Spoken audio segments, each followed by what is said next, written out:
পেটের দায়ে ব্যবসা বাণিজ্য করে খাই, সেই জিনিসটা তো আর হয়েছে না আমাদের। গরু নাই তো এই যে হাটটা দেখেন, কিছুই তো নেই এখানে। আমি তো এখানে গরু একটা বাচ্চা কিনতে আইছি। বেচা কেনা একটু সব ভয় ভয় করছে মানুষ, আতঙ্কে হচ্ছে। হ্যাঁ, বিবেচনা আমাদের যে সুস্থভাবে বেচা কেনা করতে পারি সেটা আমাদের ভালো। গরু কোথা থেকে নিয়ে আসছে? দূর দূর আমরা এইসব গ্রামে আমরা কিনিলে হয়তো হাটে এসে বিক্রি করি। দূর দূরান্ত থেকে? দূর দূরান্ত আমরা যাইনি। আতঙ্ক আতঙ্ক বিরাজ করছে আপনাদের মধ্যে। হ্যাঁ, আপনাদের কি অবস্থা?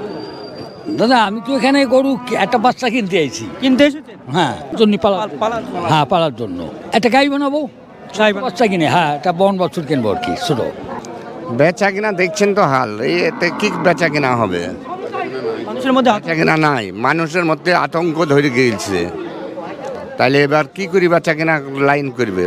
ঈদের ঠিক মুহূর্তে এক সপ্তাহ আগে এখানে হাটে জমজমাট হওয়া উচিত, কিন্তু দেখছি সব ফাঁকা পড়ে আছে, জনসাধারণ আছে কিন্তু গরু নেই। গরু নাই, গরু আসছে না তো।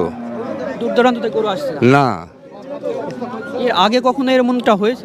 না না, আগে কখনো হয়নি, এই প্রথমবার এরকম? প্রথমবারই। কি অবস্থা দাদা? এই অবস্থা তো, পরিস্থিতি তো খুবই খারাপ চলে এসেছে, দিন দিন তো পরিস্থিতি খারাপ হয়েছে। আমরা তো পেটের দায়ে ব্যবসা বাণিজ্য করে খাই, সেই জিনিসটা তো আর হয়েছে না আমাদের। কোনো জায়গায় থেকে কিনে এসেও আমরা করি, বিক্রি করি, তো সেই জিনিসটা এই যে আতঙ্ক ধরে দিয়েছে আমাদের ভেতরে, তাহলে তো আমরা বিক্রি করতে পারবো না। তো দেখা যাক, সরকার যেটা আইন অনুযায়ী যেটা হবে সেটা মানতে হবে, সেই জিনিসটা করতে হবে। আইনের উপর দিয়ে তো আমাদের কিছু বলার নাই কো। কিন্তু ব্যবসায়িকদের মধ্যে একটা আতঙ্ক সৃষ্টি হয়েছে, তাই তারা এখন বেচা কিনা বা কেনার ভিতরে এড়িয়ে যাচ্ছে বিষয়টা। হ্যাঁ হ্যাঁ হ্যাঁ হ্যাঁ, আছে বলে তো আসছে না, এটা আতঙ্ক হয়ে আছে বলে তো আসলো না। প্রশাসন এসেছিল, এসে অনুমতি দিল বলে আসলো সব।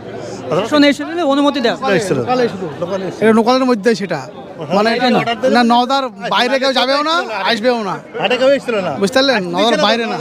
ভয় তাহলে আসতে পারে পাগল, ভয় ভয় ভয় আসছে, একটাও আছে না এরকম করে গাড়ি। নওদার মধ্যে যেটা আছে, নওদার মধ্যে যেগুলো আমাদের সেগুলো আছে। গরু নাই তো। এই যে হাটটা দেখেন, কিছুই তো নেই এখানে। যে পরিমাণে হওয়া উচিত সেই পরিমাণ, সে পরিমাণে পাঁচ আনাও না, ভাগে হয়নি, এক ভাগে হয়নি।